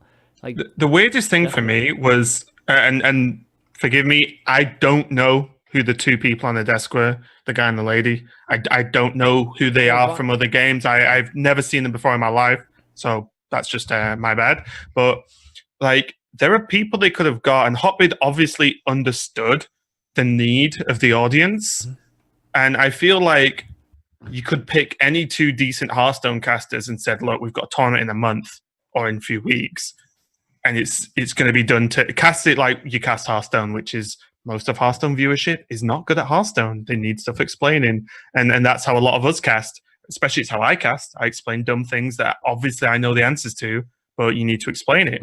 And for a brand new game, it's like I would just ask someone to play the game for an hour and then ask me questions and then say exactly. You know, like that's what the audience will do. I mean, so get those questions answered. You know, it's. Yeah. So I don't know how that was missed. So that felt like I mean, the casters they chose were not random. I mean, the casters they chose were actually from the community. You know, like these are casters that the community actually like. You know, and they don't have the skills of the Hearthstone casters, like no question. I mean, I can even just energy level. You know, it's just like it was definitely lacking. You know, like during it. So, but to be fair, before we continue, like I think on the second day they it was improved. better. So Yeah, no doubt. Like I just completely because Hotbit probably pulled him to one side and was like, "If you don't sort this out, you ain't getting back on the second day." To be honest, like, I mean, I doubt it was that exactly, but yeah, for sure. Second day, third day. I mean, third day was probably what you would have expected, you know, right from the start. And so, you know, I basically am judging it based on the third day, and you know, the viewership, you know, I think started out like 25K or something, and then by the last day it was like 8K or in something like that. And I think it had a lot to do with the first day. If the first day would have done well, then maybe, you know, they could have sustained, you know, like a 20K type of thing. But I think one of the worrying things to me, and this is where I lead into the my game criticism, or at least broadcasting of the game itself, is that it's one of the first games or tournaments I've ever seen on Twitch where viewership dropped when gameplay came up. Because there were people in chat that had really? I didn't no, notice that. yeah, viewership went down once gameplay happened. And there were people, the chat was, there's a certain level of trolling, of course, it's Twitch chat. But chat, there was a lot of people who were like, I have no idea what's going on. And that's the big hurdle Artifact has as a broadcast game, is that I'm sure I've heard enough players say, fantastic game, love playing it, it's great, blah, blah, blah. Right, but if no one watches, guess what isn't going to happen in tournaments? Yeah. And the game is so hard to follow. I've played it a decent amount, and it's still hard to follow. And the fact that we didn't even see most worst case scenarios, such as the boards, minion-wise, can go infinite, in which you have to scroll through the minions. Same as the hand size is infinite, as far as I'm aware. So, like, you can get to positions where, because the combat is opposite combat, they sort of just clash at the end of the turn. You can get, like, clashes happen just off screen. You literally don't see them because the board is an infinite width that obviously cannot fit on a screen. And stuff like that just worries me for the future, because there's got to be combo or setups where gives you like 20 minions on a board, and then you're like, well, I didn't even think about that. Yeah, that's crazy. It's really worrying from a broadcast point. How would you? And then, I always think of it as a casting point. How would you even cast that to make sense? So, guys, here's the board, but what you don't see is another 50 minions over there that heavily impact this turn. Give me a minute to scroll through. Right, there we go. This minion's impact. But you know what I mean? Like, so that's okay. To be fair, that kind of scenario won't happen very often. Like, at least from what I've, you know, seen of the game and whatnot, at least to that extent that you're talking about. And it didn't happen very often anyways, like during these broadcasts. It wasn't that bad. Right. One element I will say that I feel like, you know, is something people take for granted with Hearthstone is that, you know, on combat turns, the math just happens instantly. You know, like damage just happens, you know, like health just gets reduced, and you don't actually get to see exactly, you know, all the actions that happen, right? You know, even in Magic, you know, Arena, like you see the card actually go and hit, you know, and you actually see a little bit more animation, but that's one thing that Hearthstone does super good about. Like the action is very explicit, and you can actually understand what happened there. And, you know, the scenario you're talking about, you know, with the super long boards and everything, that's it. That's another thing. It's just like all of a sudden these cards just die and they don't, and they, you know, it's like, and you don't even if there's two extra minions off the side of the board. I was exaggerating, saying you have to scroll through 20. But if there's two, that's so weird to like move through and talk through as a caster. Also, an idea I had to try, because I'm not just sat crapping on this. I want it to be good, because why wouldn't I want it to be good? You sure? Well, I am, but you know what I mean. Like one thing I think would be good, honestly, was you know the way you see like the 3 mini boards. And people call me negative. No, this is all just. I think this is be the negative one this time. Yeah, exactly. But go ahead. The three boards. The three boards. So you know the way you have the 3 mini boards, right? Yeah, the big yeah. issue is there are 3 boards. You cannot view them all at all times because the way the game works is you one board at a time. Yeah. I feel like they need an almost, if you watch like poker where they say who's favored, you know, like to percentage wise, I think if that was over each board or something like that, so at a glance you can be like, oh, so he's losing this lane that I can see, but the other 2 lanes he's green on. So he's losing this lane, but he's ahead on these 2 lanes. So you have a rough idea of what's going on. I think something like that could be very good for a base viewer. So they at least can follow the idea of, okay, this lane's the bottom half, which would be the bottom player, is red, but the other 2 lanes are green for him. So he's clearly he's doing well in these 2 lanes, but he's struggling here. So maybe his opponent wants to bust one of the other lanes too. Yeah. You know, like that's something you could talk about, and that is a very simple visual thing to implement. And I think that would greatly improve the understanding from a viewer point of view. It doesn't have to be, I mean, it could be one of 2 things. I mean, if the game doesn't have it, then obviously you can artificially create some kind of scoring system. I mean, this is something I've actually had an issue with even Hearthstone. It's just that the viewers don't know who's winning and losing sometimes, right? And there's, it would be nice, you know, like when poker, they show all these percentages. So it's very clear. It's very clear as to what situation the players are in. But to your point, I agree with that. And, you know, if it has to be like BTS that does something like that, they can come up with something, you know, like figure out some type of algorithm or formula that derives some kind of score or some type of, you know, advantage, not advantage, and display that. But yeah, so I agree with that, because the 3 lanes is a cool thing. That's like the coolest element of the game, in my opinion. It's just having multiple games going at once, and you just have to win 2 of these things, right? And having the ability to, you know, distribute resources based on how you strategically want to go about doing that. But that's the whole game, right? Yeah, I mean, that is the core of the game. It's the core of the game, and the thing that makes the game unique. Yeah, it's the hardest thing to keep up with as a viewer. And to me, like, that's problem number 1, because you want the viewer to understand why the game's cool. Yeah, and at the moment, it's hard. Like, but yeah, I'm not just crapping on it, guys. Honestly, I'm trying. So I mean, to talk about the game, so we're always gonna have like really rough things. I mean, I was there in the beginning of Hearthstone doing events, and we had all of our growing pains too, and, you know, spectator mode, showing freaking decks upside down, and there wasn't even a spectator mode. Exactly. I mean, we figured it. Yeah, I mean, like, I was there for all of that and figuring that stuff out. So I knew that this tournament would not, you know, would potentially have a lot of these issues, and, you know, it just kind of like, this is what happens when you hype something up, you know, and BTS wanted to this to be super hype. So, I mean, they unfortunately just have to be the guinea pig here and try to figure out stuff. Maybe they're going to be the ones that figure it out first. Like, they could figure out just how artifacts should be broadcast, and it'll be a huge benefit to them. But yeah, my recommendations to them, like, overall, I feel like it wasn't terrible. I mean, I think overall mission accomplished in terms of just doing a broadcast, you know, for Artifact and getting it shown. But yeah, the biggest things for format, it should have been invitational, and they just need to, you know, another thing that I noticed is that the cameras are a big factor in Hearthstone. You know, like showing cams, you know, of the players. I was just thinking this. And I remember, like, I went through this. Like, I remember like going through this thinking. It's just like the emotions from the actual player is a huge part of showing it. And I don't know if Artifact has the real estate to do that, given everything that has to be on the screen. So they need to try to figure out how to do that, you know, because, you know, you need to humanize the play, you know, like the gameplay.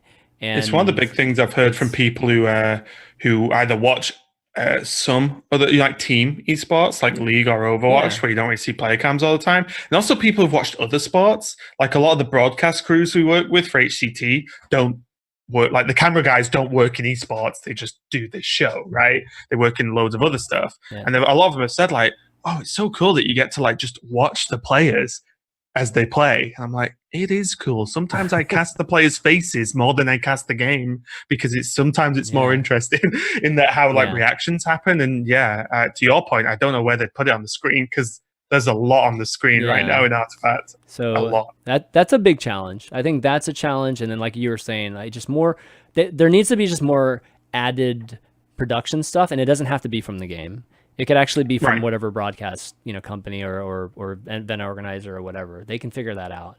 But you know, it's the first one. mission accomplished. Hey. They got to get something good though for that $1 million tournament in a few months or whatever. Yeah. But a lot of work to do there, but you got to start somewhere, I have a question for you, Gaara, if it's okay, because I've just blabbed on a lot. But in terms of a player point, how did you feel about something we've not really touched on? The tournament was actually a draft tournament, and it wasn't constructed. How did you feel about the fact that it was draft? So draft, for those who don't know, think of it as arena, more or less. Yeah. It's like an arena tournament. You build a deck, play out Swiss, but you actually did it twice. There was a redraft, and for a lot of card game players who complain a lot about RNG in tournaments, how did you feel about the tournament being a double draft? Because I saw a lot of tweets where it's like, yeah, my deck sucks. And yeah, it's super, that's it. It's super amazing that it's a redraft because it counterbalances the RNG. So someone who gets a super OP draft, let's say, which it will just be like slightly better than average or whatever, will just be a strong draft. They will not get carried through the Swiss by just having this very strong deck because they have to also win with the redraft. So basically, the player who ended up winning the tournament, Joe Larson, he had to go through 3 drafts and he went completely undefeated. He didn't drop a single game through the entire tournament with 3 completely different drafts and different decks. That makes this much, much more impressive. And if you happen to get a bad draft, then you're basically trying to survive the first 3 rounds of Swiss. Let's say go 2-1. But you couldn't, right? Because if you lose more than one match, you're out. Guys, let's explain this. Let's explain this a little bit better. Like with redraft, like let's walk through exactly what this format is. Okay, so you drafted a deck, right? It's very similar to Magic. If people are familiar with the Magic draft system, it's way more familiar with that than Arena, because in Arena you have to play every single card you draft, and in Magic you will also have like extra cards. Yeah, you have an inventory of cards, right? So... Yeah, and in Magic it's in Artifact it's the same. You draft a bunch of cards and then you build the best decks with those cards. You will end up with heroes, because that's how you build a deck in Artifact, with item cards, hero cards, and Magic cards, whatever. And you decide during the draft which colors you want to go for, very similar as in Magic. And then you build a deck. And according to which heroes you got and how powerful your spells you have and whatever, that's how strong your deck will be. And so, yeah, there will be people with better decks and with weaker decks. But that goes like both ways then. To counterbalance that RNG of good decks, after 3 rounds of Swiss, everyone has to redraft a new deck. Again, you go through the entire draft process, whatever. And so people that got a good deck, they don't get carried by their good deck. And people that have a bad deck, they have a chance to redraft a better deck. So I think this is amazing from a player perspective. Okay. Do you think it needs more rounds then? Because if you lost more than one match in that tournament, you're out. Right. So if you had a bad deck and you went 0-2, or even if you went 2-1 and then you cannot lose another match after you redraft for the whole thing, right? Because I think only 6 ones made it through cut, right? 6 ones and 7-0 was top cut, I think, from my memory. There was one player with 5-2 that goes. Oh, was there? I thought they were all every 6 6 every 6-1 went through. Yeah, that's okay. I mean, that's. Because that's savage. It's for redraft. It's really cool. I mean, from a skill standpoint, from having like the most skilled person. And win after, the tournament. if you get into top 8, there will be another draft for the next day. It was top 8 single limb. Right. Yeah. Okay, so okay, that's just that. Like I love different formats. I love drafting. I've played a bit of Magic and drafting. That's super fun. But like the fact that if you just my deck wasn't that great. No, the player who wins a tournament is will always be a top tier player. There's no way. There's like no way you can get. I mean, there's definitely aren't, but the draft does incorporate. It's kind of interesting because it does take into account more skill. Like you have to have higher skill and more well-rounded in terms of the entire game to win the tournament. But at the same time, it introduces an RNG element that would not be there if it was constructed, right? I think for me, just for this tournament specifically, it's number of rounds bothers me. Because if you lost one match early on or whenever, you're like, well, no matter what my draft's going to be, I cannot lose again because I'm out. I won't make top cut. Yeah. Which is like, people complain about that in Hearthstone right now, and that's a constructed deck where you choose your lineup. So I love draft, but I think in general, if it's going to continue being draft, there needs to be more than 7 rounds for 128. Yeah, but that's how Swiss works, right? Like, since... Well, yeah, so I don't know if Swiss and this whole redrafting thing is... But it's the combination of draft as well, right? Yeah. Oh, I feel like it could be... I don't know. It's got to be reasonable rounds, dude. Like, you can't have this, like, be 3-day, 4-day problem events. is because also like, it lasted so long, right? Yeah. It was best of 3 games only, not best of 5. And it already, like, when you were from Europe, the tournament started at, like, 7 p.m. Our time. And the first day finished at 5 a.m. my time. So if it was actually more rounds, I don't know. I would. Right, but how many rounds did you play day 1? All 7? Yeah. Right. Yeah, that's a lot. Yeah, that's a ton. Yeah, that's a lot of rounds. But also as well, like, let's talk about what was average game length for you, like, because some of the games can go on super long, right? Is my understanding. Like, it was very interesting because there's a tournament timer. Yeah. And that's very generous, though, right? If you play fast, it's generous because after every turn you get a minute time added. Bank. Yeah, it's a time. Yeah, it's a time bank. But I'm surprised that some matches were still lasting so long. Right.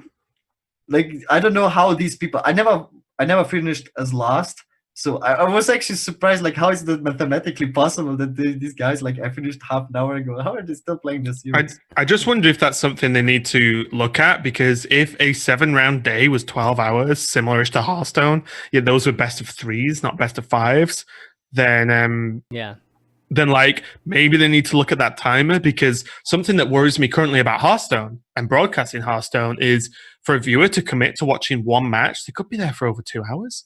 Like, potentially. And it's like, that's a long time to watch one series, right? Or at least an hour and a half, call it. I think one game is like 20 minutes average. So a series would be up to 1 hour. Really? But then you only played 7 rounds and you said it was a 12-hour day. No, one best of 3 is like 1 hour. So, yeah. So that would make sense, right? 7 rounds is like 7 hours. There's definitely a little bit of, or like time in because between, there's like 2 downtimes because of the redraft, right? That also takes like... Okay, sure. Oh, yeah, the redraft. Yeah, that's probably an hour in itself, like the redrafting. Logistically, there's some things to work out there too. Yeah, but to your point though, Raven, like, there's definitely some things that I think seem to be on the longer side, and they'll have to figure out like how to shorten that a bit. But that's just kind of what it is right now. Who knows? Maybe Swiss isn't the way to go in the end. I don't know. We'll have to see. But the redrafting thing is pretty cool though. I definitely have wanted just like things in Hearthstone to be just kind of reselect lineups and things like that at certain points, like having everybody just kind of like redo it, after maybe like certain rounds, maybe after the Swiss round going into like quarters or something, they could reshift their decks. And I keep begging Blizzard to make Worlds like multi-format throughout 3 days. Multi-format, another thing too. It would be so sick. Sure, yeah. But anyways, so that was the artifact. The title will be Master of Hearthstone. Great. Yeah. Good. Sounds good it to could me. Be cool. Yeah. Hearthstone Olympian. No. But yeah, so the first artifact event in the books, definitely a lot of things to work out. I think we can't really judge it quite yet, in terms of what like competitive artifact is going to be looking like compared to just Hearthstone. But definitely some challenges in the games themselves that I think they're going to have to work out, in beta and figure out how to just make a bit more concise, and packaged a bit better. But well, I know they're willing to work on it, so we'll have to see, and I'm sure Gaara will keep us posted on that. But before we move on, we're going to do some Q&A, but I wanted to give a shout out to all the patrons that support Valuetown. If you want to be one of those supporters, go to patreon.com/valuetown and throw a pledge our way. But I want to thank Mike T, our legendary producer, as well as a few others: Ray Down, Bryce L, Vince F, Alex F, Bruce W, Jonathan V, Michael S, Richard G, Chris C, and Michael V. Thanks so much, guys. You guys are amazing. And also, Valuetown is an hsreplay.net show. So you want to find out the best stats in Hearthstone, figure out what deck you should be playing to climb the ladder right now, go to hsreplay.net and check it out. And sign up for premium if you want to use all of our awesome filters too. Okay, Q&A. We've got a Ahmed N, just a regular question asker, has a question. What makes a game good for streaming? Will the paywall of Artifact affect its viewership and streamer community? Okay, so there's always, the talk about Artifact being expensive and just like literally, you mentioned like not being able to be a infinite player, just things like that. Is that going to affect the streaming success of this game? In y'all's opinion?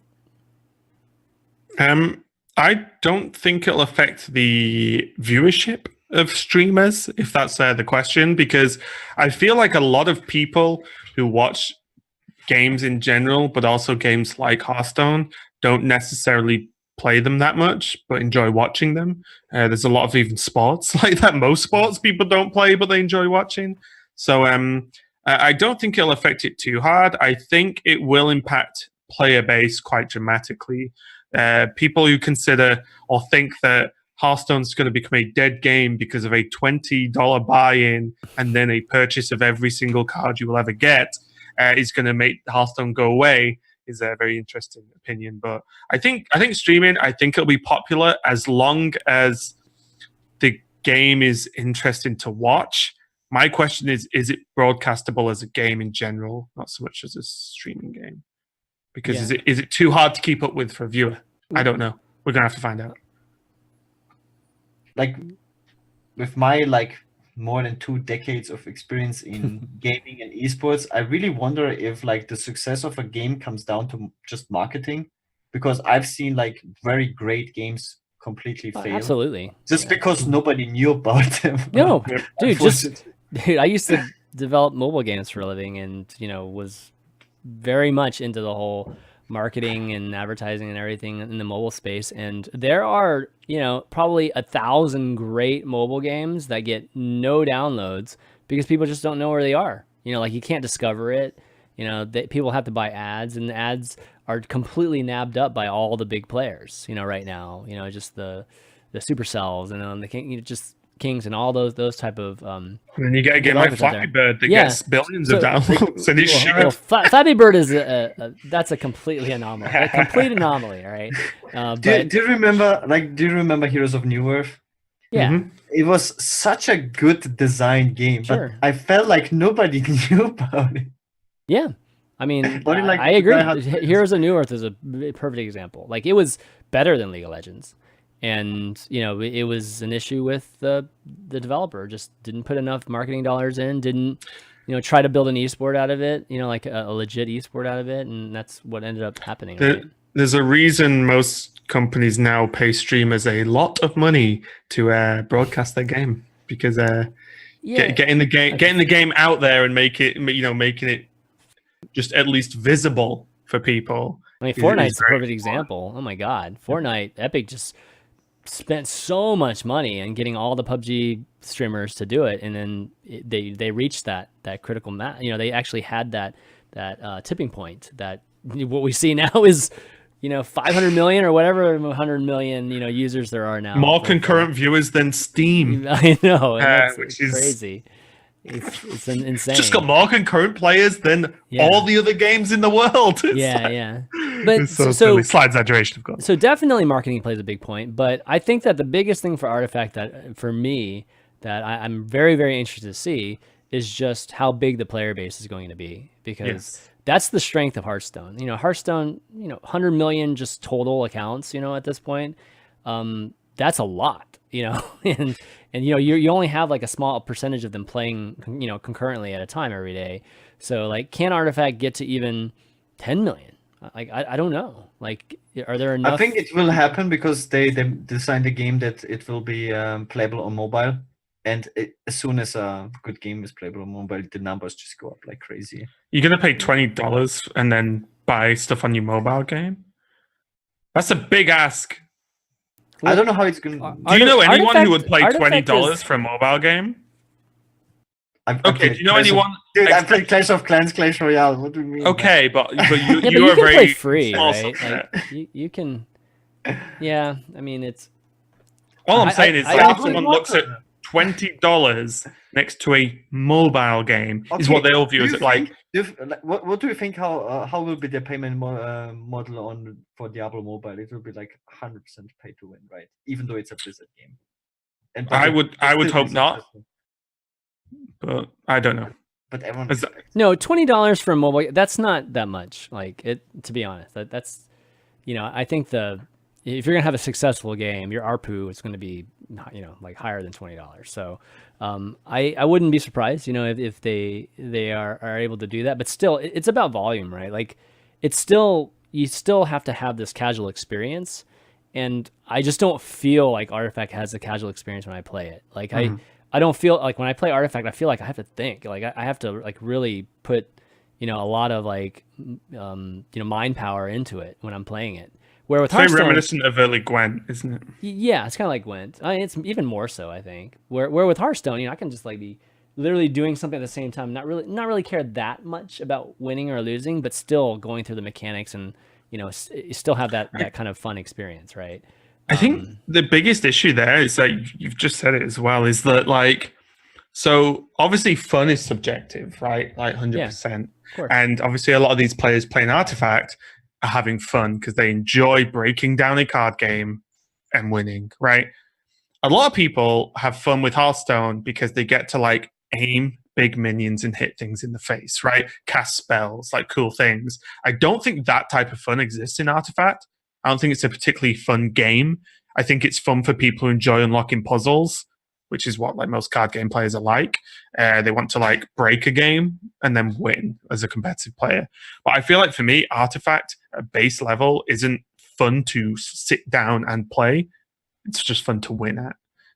For the average player, by the way, not for people like you, Gaara, of course. I mean, it's like playing StarCraft, right? It's like this is a super good point, because the reason why I play Artifact more than Hearthstone right now, or why I enjoy it more, is because I don't have fun in Hearthstone, and that might be the reason. Maybe because I'm too good at the game, I'm not casual enough.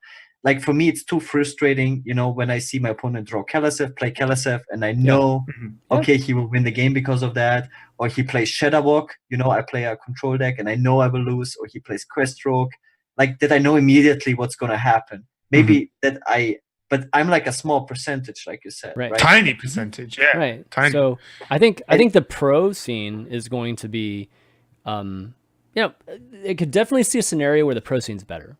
Like than the HCT and the Hearthstone. I can see a scenario that's like that, but I right now I don't see a scenario where the actual player base is, on the level of a Hearthstone. And I think I don't think it'd be remotely close. Yeah, and I think that viewership and success of everything is based on the player base in all of these games. Like we still have yet to see an esport transcend a player base.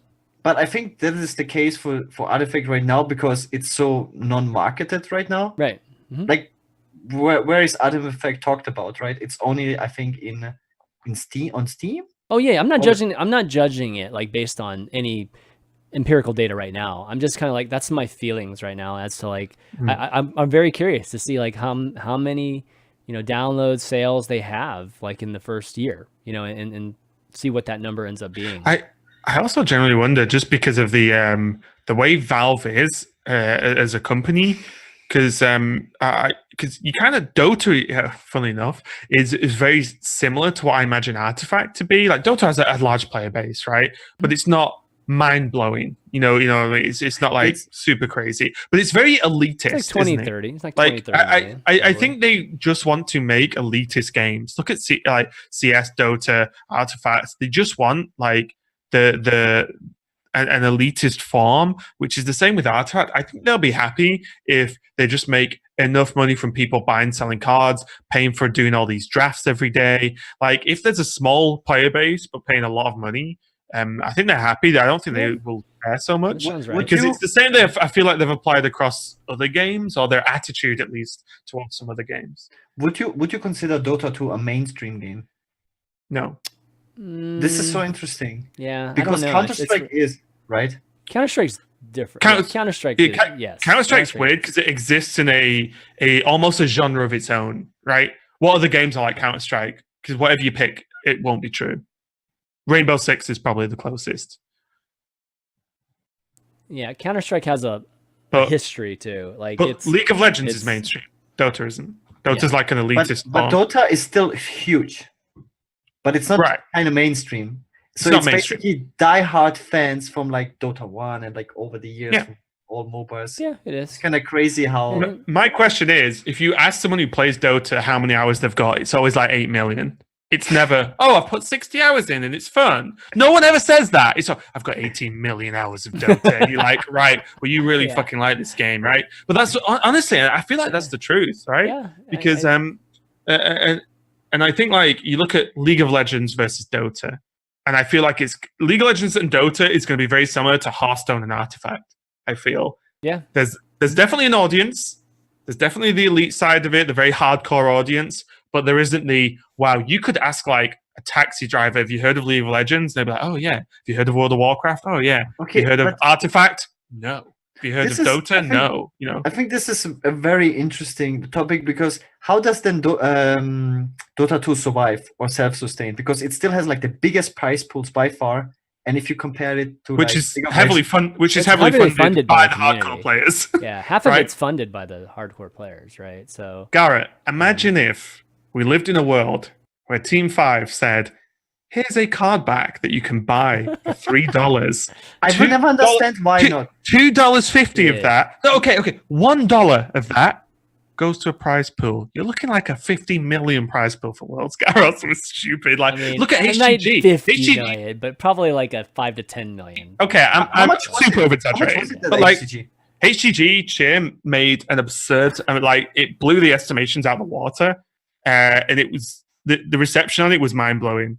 I can't speak of specifics, but as far as I'm aware, this is only opinion, but there were people at Blizzard who did not think it would do as well as it did. And it actually, because it blew up. There were people in offline chat in Play Hearthstone just go cheer all the time. It was insane. Cool, the numbers were stupid. Cool. They hit the card back thing, which was like the highest. They hit the gold pack unlock. It was just like, we weren't really expecting to hit this, so okay, like it was like the numbers were absurd. Like did Team America make like 10K and they didn't even make it to BlizzCon? Team America made like 10K. Stop talking about that. I think didn't even make it to the top cut, but yeah, like the numbers were absurd from Cheer, and that's just like what I imagine to be step one. That feels like Team 5 testing the water. And if they do something like that next year, water though, it's like it's a proven concept. I mean, they don't even need to test it. Like we all know it works. Everybody's willing to do it, and I absolutely love the concept. I'm yet to like figure out the downside of it because there's people that just want to spend a lot of money on the games they like. You realize when you see it, how many people have large amounts of disposable income? Guys, just look at the streaming like ecosystem. I mean, yes, there's a ton of people that like give away subs every day and give donations every day, and they could easily be, bumping up like price 200 subs. They could be going to players, instead. But I also like that when you design a game like that there's like the hustlers out there. Like I used to be a hustler myself. That when you are free, used to be. He's not when you are free to play, that you can still make it. I really Gaara best hustler. I really like to support it in a game. When you don't have a lot of money, whatever your background is, that you can still make it. Because you put in the work, time, the effort. I hate that the games are just like for everyone just expensive, like a specific amount. Like Hearthstone is, I think, too expensive right now. How it is, but it's you don't think Artifact is too expensive? Yes. I can't say because they've literally released. Oh come on, Gaara, are you serious? I mean, it's clearly going to be expensive. Like you can't earn any cards without paying money. You can't go infinite in Gauntlet. Yeah. Like, it's you cannot play for $20. You can pay $20 and play 2 basic decks everyone has for the rest of your life. That's it. It's as cheap as it ever is going to get. $20 minimum, and then you don't get any new cards. But I spend like more than 500 on Hearthstone every. You don't have to. No, nobody's talking about. I mean, nobody's talking like so. Hearthstone, yeah, Hearthstone's not cheap either, but Artifact definitely is not cheaper. It's definitely not cheaper.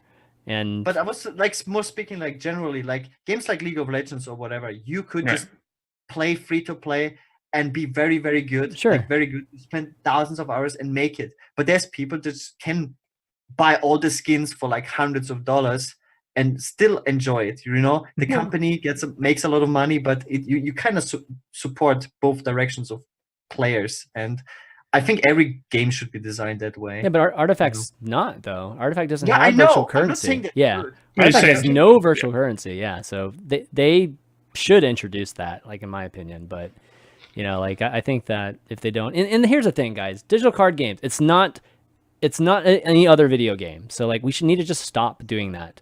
Stop comparing to a $60 game that you get everything in it and blah blah blah blah blah.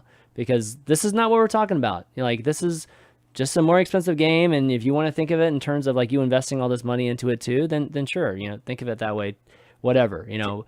But in the end, it's a different ecosystem. So, funnily enough, I think people would enjoy Hearthstone less if you paid $60 and unlocked all the cards. People really like building collections, and collecting cards. That's what we all used to do as kids, or whatever, right? Like people like collecting and growing a collection of things and unlocking stuff. Yeah. But yeah, I think I'm going to call out 12 months. There's going to be a free option in Artifact. 12 months. Maybe sooner, actually. I wouldn't be surprised. I think way sooner than that. I don't know. I think they're going to be stubborn. But 12 months. All right. That's my number. Okay. One more question, guys, and then we got to call it here. I got to actually take off here in 15 minutes. So, John H., should Team 5 add an offer draw button to the client? Many game states are predictably unwinnable for either player, and this would be a quality of life improvement. We've talked about this a lot. So my understanding is almost like reveal hand button. So oh my god, really? So Admirable talks about this a lot because for example, like a lot of the time he'll be like, say you're playing Zoo and your hands one drop Keleseth, Chain Gang, you know what I mean? Like you're gonna happy ghoul them to death, right? He talks a lot about there being a button where you just go, look at my hand, bro. You know, like you're dead. You know, or if there's like for example, you've got a combo where you can't lose, right? But you can't play the combo yet, but you've got it. And people play out these, especially late control matchups, that for that chance that Shudderwock whiffs, or you know, things similar-ish, where it's like I've got to play this in case something goes terribly wrong for my opponent, in case they whatever. Whereas if they could just show you the hand and be like, you're dead, just concede and speed up everyone's day. I think it's a funny idea. I wouldn't mind it because you don't have to. As long as you couldn't accidentally do that very easily, why not? Right. Right. You'd have to like commit to it. You have to be able to squelch someone as well, so you can't do it. Yeah. So it needs to be in a very taunting way. Just quit, dude. It needs to be an emote that says "just quit," and then you show your hand to them. Yeah. It'd have to be like a button you'd have to hold where it like loads fully up before it shows the thing. But it would be cool. Like I don't see why not. Because it would speed up some of these games where you know your opponent's playing to hopefully do something. So he's actually wording it as offer draw, though. It shouldn't be an offer draw. It shouldn't be an offer draw. No, I don't want draws. Yeah, his second sentence talks about what you're talking about, but I feel like his first one is like offer draw. And it's like we don't get into very many draw scenarios, so I don't feel like that. You shouldn't live your life to trying to draw. You don't play to not lose. You play to win. That's how you should live your life. Exactly. That's Raven advice. I've just got to try and take my own advice sometimes. Offer draw is such a weird option as well. Yeah, but you know what? This is like one problem I have with Clash of Clans, like a lot. Clash Royale, is that draws happen all the freaking time in Clash Royale, or at least compared to other games. And draw for me is like such a design. I'd rather flaw. lose. It's a design flaw, in my opinion, and so. Like, I don't know how it could be such a major part in such a popular game. Like, they clearly leave it in there on purpose. And it's just like, man, I don't see how you design a competitive game to have a draw be, you know, even 10% of the time, or even 5 to 10% of the time, I think is like bad. So it just shocks me. It always shocks me every time I'm watching somebody play Clash Royale and they're like, oh yeah, I ended up drawing. I'm just trying to draw right now. It's So like, imagine what? so here's an instance where it could work, right? So like imagine if you could reveal singular cards, as many cards as you want from your hand, right? Your opponent's playing like Togwaggle and they're trying to switch your deck before you Shudderwock. And then you just show them you have Shudderwock and you've played the rest of the combo. You're like, dude, just concede. You're dead, right? Just concede. But it'd be funny if you could just reveal one card, because I would just definitely just reveal random singular cards at random points in the game, just to be like, I've got a Kobold Librarian, and they're like, what the fuck does that even mean? Why is he doing this? I just to like mentally throw them off. Like, why is he showing me this 1 mana 2/1? Like, what's this? That's why I want players to be able to talk to each other, man. I want them to be, hey, I've got this guy. I've got this. Have you heard about that in Artifact as well? What? Players are going to be able to freely talk to each other. Yeah, that's good. And it's not being moderated in any way. Okay, that's bad. Because they've said, we don't believe that in a 1v1 circumstance, players will have any reason to be rude to each other. Oh my God. Have you heard of any online game ever made? Okay, so that's they've terrible. openly said they are not moderating it at all. That's good luck with that on air. Good luck with that with your sponsors too. Yeah. Suddenly, the Hearthstone emote system doesn't look so bad, does it? Oh man. Okay, so that's not a good idea. But you know, given if it is a controlled environment, then allowing them to talk to each other is a good thing. All right. Well, I think that's going to be it. I don't think we have enough time to do any more questions. We talked a long time about Artifact and the tournament, as well as just some of the other stuff. So, Raven, thanks for coming on. I knew it was going to be a great discussion with you. Always is. So, yeah, go Hearthstone. Yeah, I get to be critical, but no, I will say, just as a quick summary, I hope Artifact gets good. I hope the broadcasts get better. I don't want to see bad tournaments of anything, right? Like, I like watching loads of stuff. So, although I sound very critical, it's because I just want stuff to get better. So I'm hearing Valve hire me for Artifact whenever it does get better. Maybe on my off. Nope. No. I'm very happy casting Hearthstone. Okay, there we go. You want to do any shout outs before you take off?